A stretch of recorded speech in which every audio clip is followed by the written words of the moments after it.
حاضرین گرامی، جس اطمینان و وقار کے ساتھ اب تک آپ تشریف فرما ہیں، اب ضرورت ہے کہ بہت پروقار اور بہت اطمینان کے ساتھ مہمان مکرم حضرت مولانا فیروز آدم مصطفیٰ صاحب فیروز آباد سے تشریف فرما ہے، ہم حضرت والا کے بیان سے استفادہ کریں۔ آپ سب بہت پروقار اور با اطمینان ہو کر حضرت والا کا بیان سماعت کریں۔ السلام علیکم ورحمۃ اللہ وبرکاتہ۔ بسم اللہ الرحمن الرحیم۔ الحمد للہ الذی رفع السماوات بغیر عمد ترونها وألقى في الأرض رواسي أن تميد بكم وجعل فيها فجاجا سبلا لعلكم تهتدون ونشهد أن لا إله إلا الله وحده لا شريك له ونشهد أن سيدنا ونبينا وحبيبنا وشفيعنا وسندنا وهادينا ومولانا محمدا عبده ورسوله وصلى الله عليه وعلى آله وأصحابه وأزواجه وبارك وسلم تسليما كثيرا كثيرا، أما بعد فأعوذ بالله من الشيطان الرجيم، بسم الله الرحمن الرحيم۔ فأما من أوتي كتابه بيمينه فيقول هاؤم اقرءوا كتابيه إني ظننت أني ملاق حسابيه فهو في عيشة راضية في جنة عالية قطوفها دانية كلوا واشربوا هنيئا بما أسلفتم في الأيام الخالية وأما من أوتي كتابه بشماله فيقول يا ليتني لم أوت كتابيه ولم أدر ما حسابيه يا ليتها كانت القاضية۔ وقال رسول الله صلى الله تعالى عليه وسلم ارتحلت الدنيا مدبرا وارتحلت الآخرة مقبلا ولكل واحدة منهما بنون فكونوا من أبناء الآخرة ولا تكونوا من أبناء الدنيا إن لكل أم يتبعها ولدها أو كما قال عليه الصلاة والسلام۔ قابل قدر قابل احترام حضرات علماء کرام اور بہت ہی قابل قدر میرے بھائیوں، دوستوں، عزیزوں، بزرگوں اور بڑی امیدوں سے وابستہ پردے میں بیٹھی میری ماؤں اور بہنوں، دنیا میں 3 طرح کے لوگ بستے ہیں: لوور کلاس، مڈل کلاس اور اپر کلاس۔ لوور کلاس غریب طبقہ، مڈل کلاس درمیانی لوگ اور اپر کلاس مالدار لوگ۔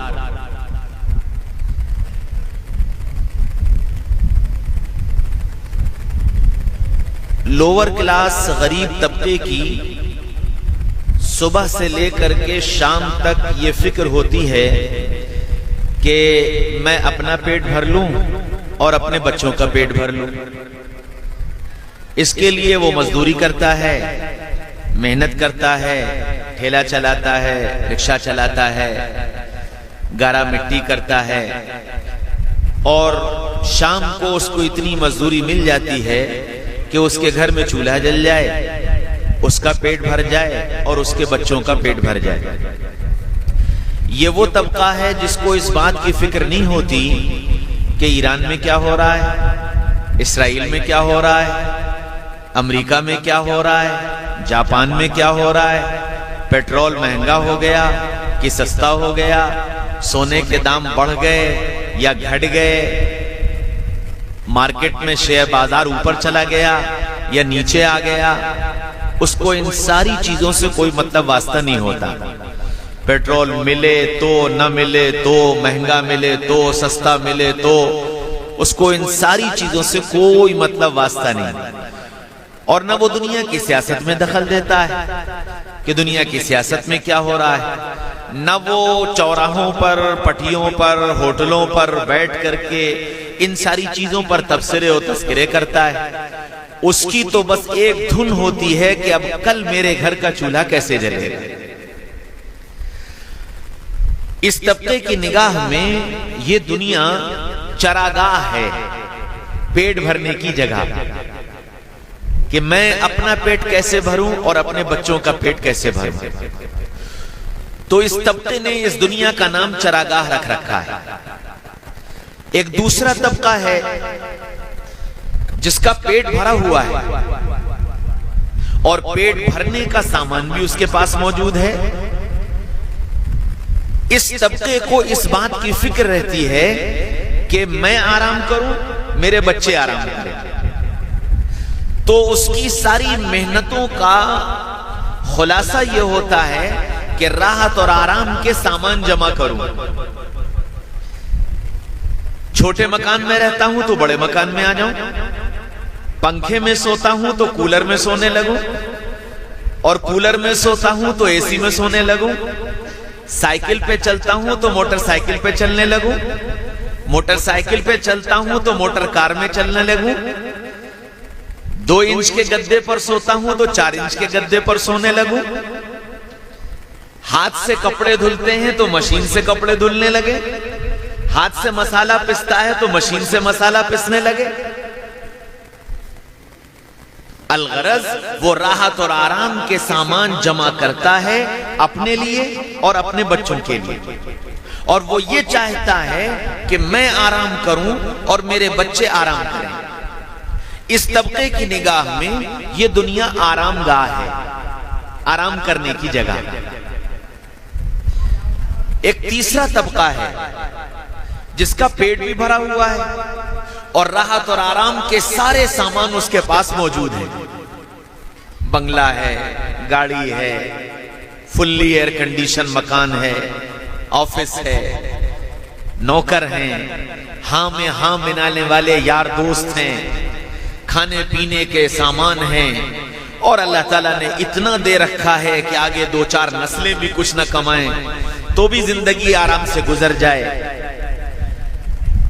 یہ طبقہ اس فکر میں رہتا ہے کہ میں دنیا کے مزے لوں، تو وہ دنیا کے مزے لینے کے لیے گرمی کے زمانے میں سردی کہاں ہوتی اور سردی کے زمانے میں گرمی کہاں ہوتی، اور آبشاریں کہاں گرتی، اور 5 سٹار اور 7 سٹار ہوٹل کہاں ملتے ہیں، اور پہاڑوں کی چوٹیوں پر بنی ہوئی جھوپڑیوں میں دن اور رات کیسے گزارے جاتے ہیں، اور دنیا کے ملکوں میں کیا کیا ہو رہا ہے، اور دنیا کے ملکوں کی سیر کیسے کی جاتی ہے۔ وہ دنیا کے مزے لینے کی فکر میں لگے رہتے ہیں کہ میں مزے لوں اور میرے بچے مزے لیں۔ بمبئی میں میرے دوست تھے، میں ان کے گھر گیا دوپہر میں 11 ساڑھے 11 بجے، تو ان کا نوکر تھا، اس نے دروازہ کھولا، میں نے کہا جاؤ اپنے مالک سے کہو کہ آدم مصطفیٰ آئے ہیں۔ وہ کہنے لگا صاحب تو ابھی سو رہے ہیں۔ ہم نے کہا بھئی 11 بج گئے، کہنے جی صاحب سفر سے لوٹے ہیں اور صبح ہی آئے ہیں۔ میں نے کہا اچھا ظہر کی نماز کے لیے تو اٹھیں گے؟ کہنے ہاں۔ میں نے کہا تو انہیں بتا دینا کہ فلاں مسجد میں ظہر پڑھوں گا۔ یہ کہہ کہ میں چلا آیا، ظہر کی نماز میں وہ اس مسجد میں آ گئے۔ میں نے پوچھا، میں نے کہا بھائی کہاں گئے تھے؟ کہنے لگے ورلڈ ٹور پر گیا تھا۔ میں نے کہا اچھا کتنے دن کا سفر تھا؟ کہنے لگے 35 دن کا سفر تھا۔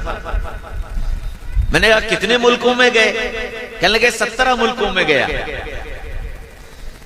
میں نے کہا تھوڑا میرا ان سے مذاق تھا، میں نے کہا یار اس کا مطلب تم نے ملکوں کی کبڈی کھیلی۔ کبڈی میں کیا ہوتا ہے کہ کبڈی دینے والا پالے میں جاتا ہے اور جب تک سانس رہتی ہے جب تک وہاں رکتا ہے، اور جب سانس ٹوٹنے لگتی تو بھاگ کے چلا آتا ہے۔ تو جتنی دیر کی سانس اتنی دیر کا ایک ملک۔ میں نے کہا اس سے کیا فائدہ ہوا؟ تم 17 کے بجائے 3 ملک میں چلے جاتے، کم سے کم اس ملک کو دیکھ کر تو آتے۔ کہنے لگا کہ نہیں مولانا یہ اسٹیٹس سمبل ہے، یہ اسٹیٹس سمبل ہے کہ میں مالدار ہوں، اور اب مالدار طبقے میں میری پہچان ہوگی کہ فلاں وہ جو ورلڈ ٹور پر گئے تھے۔ ایک صاحب میرے ساتھ حج کرنے گئے تو میں مسجد نبوی سے لوٹ رہا تھا، راستے میں مجھے ملے، کہنے لگے کہ وہ مولانا میری گھڑی دیکھی آپ نے؟ میں نے کہا بھئی؟ کہنے لگے آپ کو معلوم ہے یہ کتنے کی گھڑی ہے؟ میں نے کہا بھئی میں تو خریدتا نہیں۔ کہنے لگے یہ 27,000 ریال کی گھڑی ہے۔ تو میں نے ان سے کہا، میں نے کہا اس میں وقت آپ کے حساب سے چلتا ہے کہ آپ جب کہیں گے سوئی بڑھے گی، آپ جب کہیں گے سوئی رک جائے گی؟ کہنے لگے نہیں۔ میں نے کہا پھر؟ کہنے لگے یہ سینٹا باربرا کی گھڑی ہے۔ میں نے کہا اس میں کیا خصوصیت ہے؟ کہنے لگے مولانا یہ ایک اسٹیٹس سمبل ہے، اب جو کوئی میرے ہاتھ میں اس گھڑی کو دیکھے گا کہ ہو امداد الہی صاحب سینٹا باربرا کی گھڑی پہنے، تو یہ وہ طبقہ ہے جس کو دنیا کے مزے لینے کی فکر سوار ہے۔ تو اس طبقے کی نگاہ میں اس دنیا کا نام تفریح ہے۔ تو گویا اب 3 طبقے ہوئے، ایک لوور کلاس غریب طبقہ، وہ اس دنیا کو کہتا ہے چراگاہ ہے، پیٹ بھرنے کی جگہ ہے۔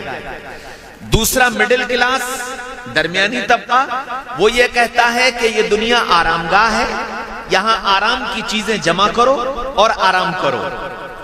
تیسرا طبقہ اپر کلاس مالدار طبقہ، وہ یہ کہتا ہے کہ یہ دنیا تفریح گاہ ہے، یہاں دنیا کے مزے لو۔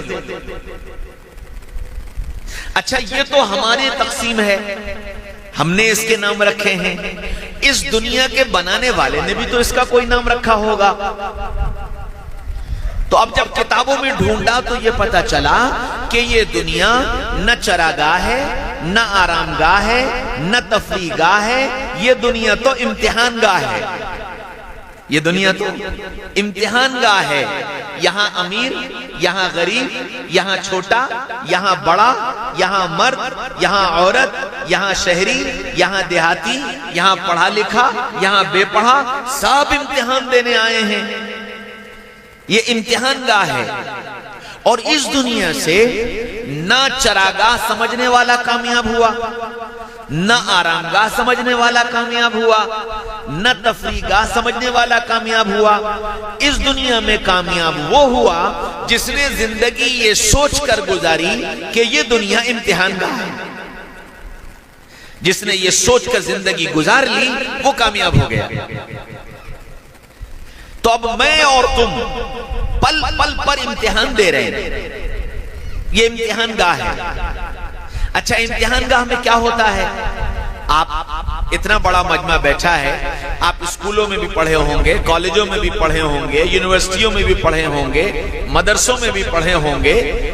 جب امتحان ہوتا ہے تو ایک ہال ہوتا ہے، اور اس ہال میں بچوں کو بٹھایا جاتا ہے، ان کو کاپی دی جاتی ہے اور سوال کا پرچہ دیا جاتا ہے، کوسچن پیپر،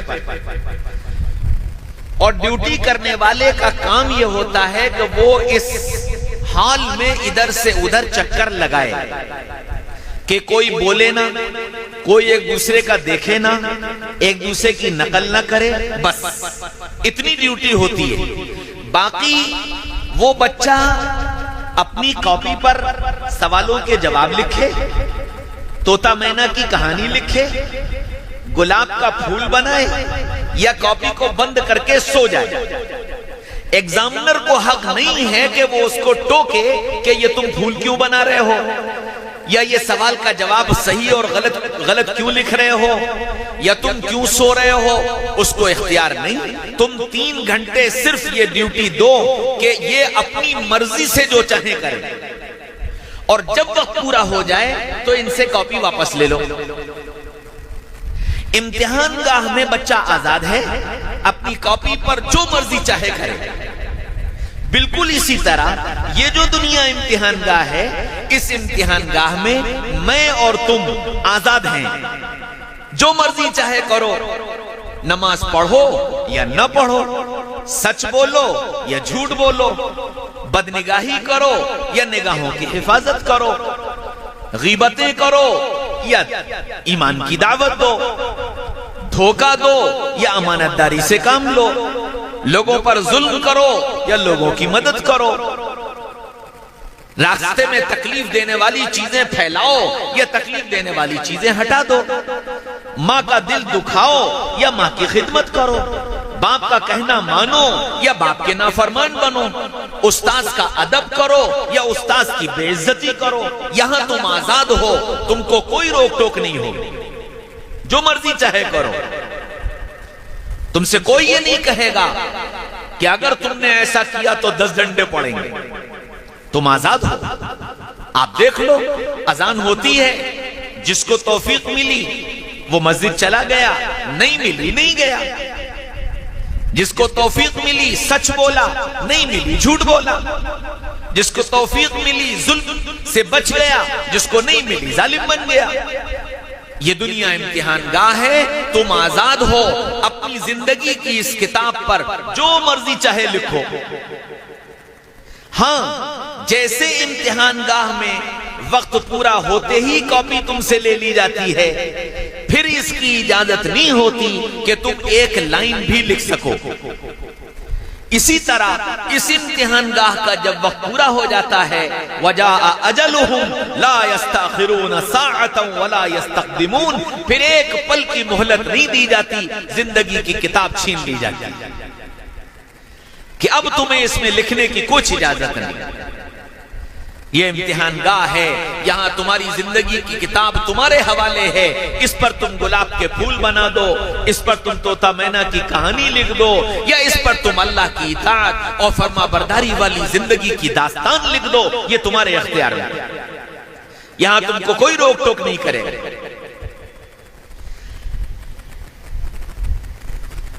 ایک اسکول میں ایک بچہ بہت انٹیلیجنٹ، بہت سمجھدار، بہت ذہین، بہت محنتی، بہت فرما بردار،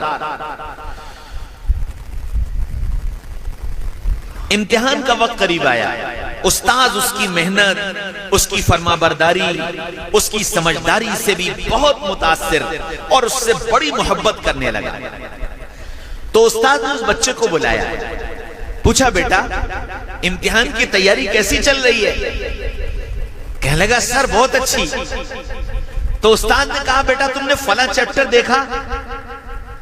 کہ جی سر۔ اور وہ فلاں چیپٹر دیکھا؟ کہ نہیں سر وہ بھی نہیں دیکھا۔ کہ بیٹا اسے ضرور دیکھ لینا، وہ بڑا امپورٹنٹ چیپٹر ہے۔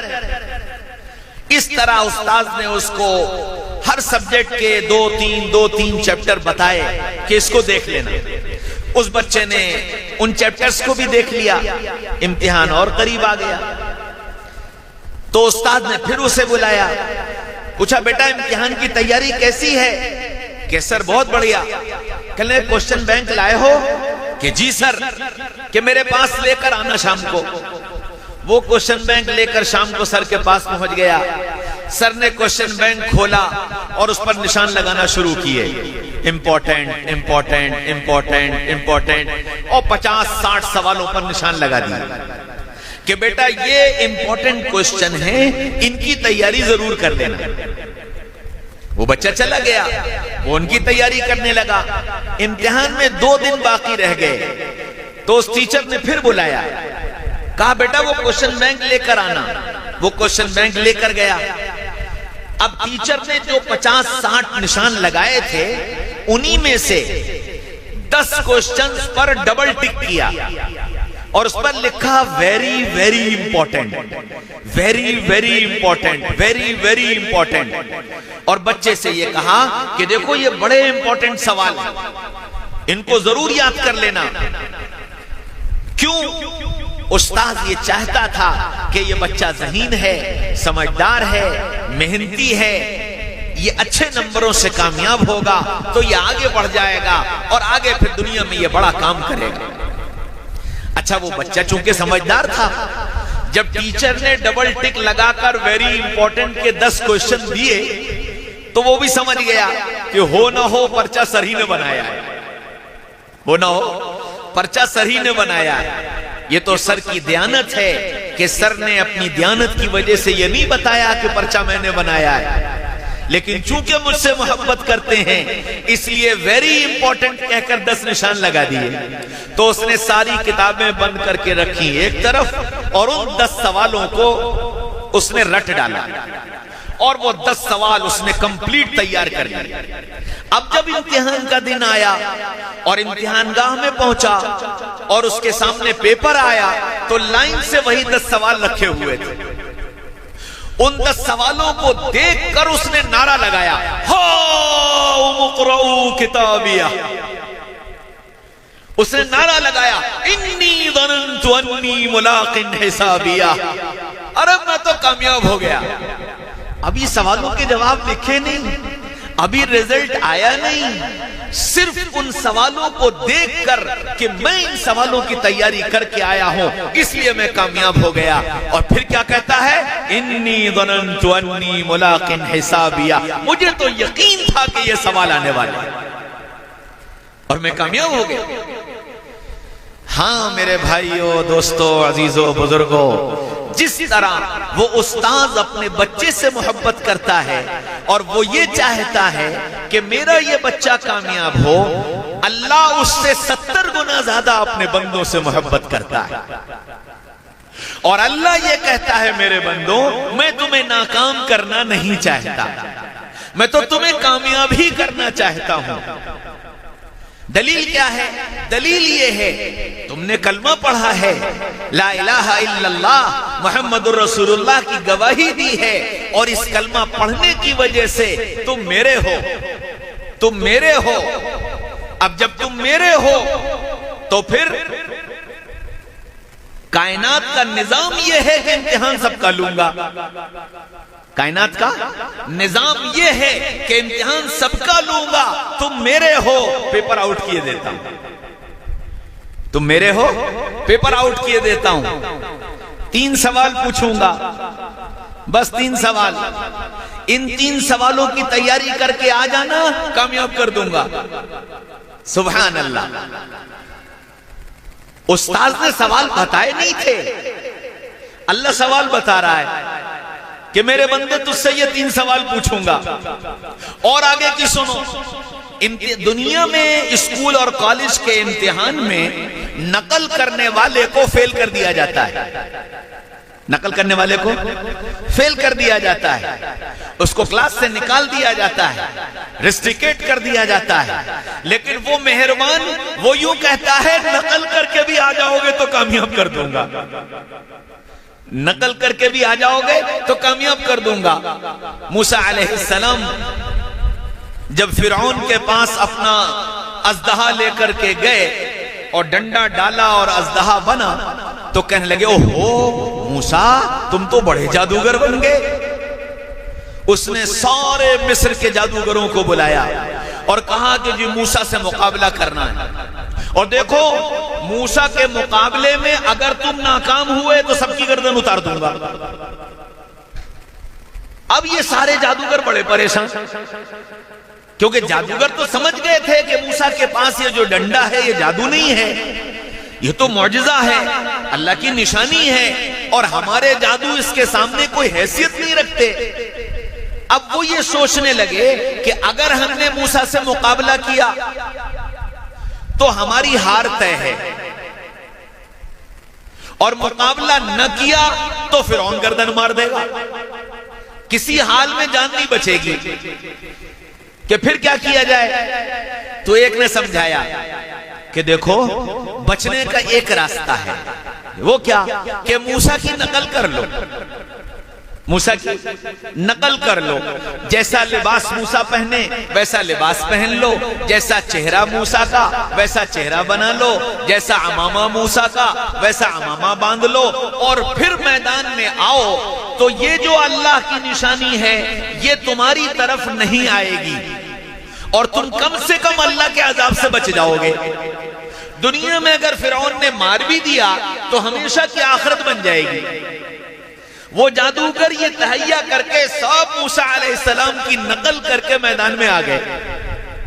اب جب میدان میں آئے اور موسیٰ علیہ السلام کا مقابلہ کیا تو موسیٰ علیہ السلام کے ذہن نے ایک مرتبہ میں ان کے سارے جادو کو نگل لیا، اور یہ سارے جادو، اب یہ اژدہا ان کے جادوؤں کو نگلنے کے بعد ان جادوگروں کی طرف چلا، لیکن چونکہ سب نے موسیٰ کی نقل اختیار کر رکھی تھی تو ان میں سے کسی کو نقصان نہیں پہنچایا، اور اللہ نے اس نقل کی برکت یہ دی کہ وہ سارے کے سارے موسیٰ پر ایمان لے آئے، سارے کے سارے ایمان لے آئے، اور اللہ نے سارے کے ساروں کو کامیاب کر دیا۔ تو وہ امتحان لینے والا ایسا ہے کہ وہ یوں کہتا ہے کہ تم نقل کر کے بھی آ جاؤ گے تو کامیاب کر دوں گا۔ پیپر آؤٹ کیے دیتا ہوں، 3 سوال پوچھوں گا۔ من ربک، تمہارا رب کون ہے؟ ہاں، یہ زندگی کا سوال ہے، اور یہ زندگی کے ہر موڑ پر، ہر پل یہ سوال میرے اور آپ کے سامنے آ کر کھڑا ہوگا۔ اس سوال کا جواب صحیح دے دو گے کامیاب، غلط دو گے ناکام۔ اذان ہوئی، اللہ اکبر، اذان کی آواز پر دکان سے اٹھ گئے، من ربکا کا جواب صحیح ہو گیا۔ اذان کی آواز پر دکان میں لگے رہے، من ربکا کا جواب غلط ہو گیا۔ مال تول رہے تھے، صحیح تول دیا، من ربکا کا جواب صحیح ہو گیا۔ غلط تولا، من ربکا کا جواب غلط ہو گیا۔ سڑک پر چل رہے تھے، نامحرم سامنے آئی، نگاہ جھک گئی، من ربکا کا جواب صحیح ہو گیا۔ نگاہ آوارہ ہو گئی، من ربکا کا جواب غلط ہو گیا۔ حلال بھی سامنے آیا، حرام بھی سامنے آیا، حرام سے بچ گئے، من ربکا کا جواب صحیح ہو گیا۔ حرام میں ٹوٹ پڑے، من ربکا کا جواب غلط ہو گیا۔ ماں نے آواز دی، لپک کر چلے گئے، من ربکا کا جواب صحیح ہو گیا۔ ماں کی آواز پر منہ پھیر کر چلے گئے، من ربکا کا جواب غلط ہو گیا۔ باپ پر جھنجلا پڑے، من ربکا کا جواب غلط ہو گیا۔ باپ کے سامنے ادب سے سر جھکا کر کھڑے ہو گئے، من ربکا کا جواب صحیح ہو گیا۔ روزانہ کی زندگی میں قرآن زندگی میں آ گیا، من ربکا کا جواب صحیح ہو گیا۔ قرآن سے رشتہ ٹوٹ گیا، من ربکا کا جواب غلط ہو گیا۔ پانی کھڑے ہو کر پی لیا، من ربکا کا جواب غلط ہو گیا۔ پانی بیٹھ کر پی لیا، من ربکا کا جواب صحیح ہو گیا۔ کھانا سیدھے ہاتھ سے کھا لیا، من ربکا کا جواب صحیح ہو گیا۔ کھانا الٹے ہاتھ سے کھایا، من ربکا کا جواب غلط ہو گیا۔ زمین دبا لی، من ربکا کا جواب غلط ہو گیا۔ زمین دے دی، من ربکا کا جواب صحیح ہو گیا۔ بہنوں کا ترکہ دبا لیا، من ربکا کا جواب غلط ہو گیا۔ بہنوں کا ترکہ دے دیا، من ربکا کا جواب صحیح ہو گیا۔ ہاں، یہ زندگی کے ہر موڑ پر، ہر چوراہے پر، ہر گلی پر، ہر دروازے پر، ہر صبح، ہر شام، ہر پل، ہر گھڑی یہ سوال سامنے کھڑا ہوگا، من ربک، من ربک، من ربک۔ کس کو رب مان کر زندگی گزار رہے ہو؟ کس کو رب مان کر زندگی گزار رہے ہو؟ اور اس کا جواب تم یہ سوچو کہ مولوی صاحب اللہ تمہیں جزائے خیر دے، تم نے 3 سوال بتا دیے، صبح ہونے سے پہلے تینوں کے جواب رٹ لوں گا کہ جی 3 سوال ہوں گے، من ربک، جواب دے دوں گا ربی اللہ۔ دوسرا سوال ہوگا وما دینک، جواب دے دوں گا دینی الاسلام۔ تیسرا سوال ہوگا کہ بتاؤ یہ کون ہے، بتا دوں گا کہ یہ محمد الرسول اللہ ہے۔ آج آپ نے بتا دیا، صبح ہونے سے پہلے یہ سوال یاد، اور اب گویا آگے کی ساری ٹینشن ختم۔ تو یاد رکھو، ان سوالوں کے جواب رٹنے سے نہیں دیے جائیں گے، ان سوالوں کا جواب میری زندگی کا عمل دے گا۔ ہاں، ایک پنڈت جی نے طوطا پالا اور اس طوطے کو بولنا سکھایا۔ جب وہ بولنے لگا تو انہوں نے اس کو یہ صبح جب صبح ہوتی تو پنڈت جی پنجرے کے پاس آ کر بیٹھتے اور اس سے کہتے، مٹھو بیٹے کہو رام رام۔ 1 دن 2 دن 4 دن کہتے رہے۔ اب وہ مٹھو جو ہے وہ صبح رام رام کہنے لگا۔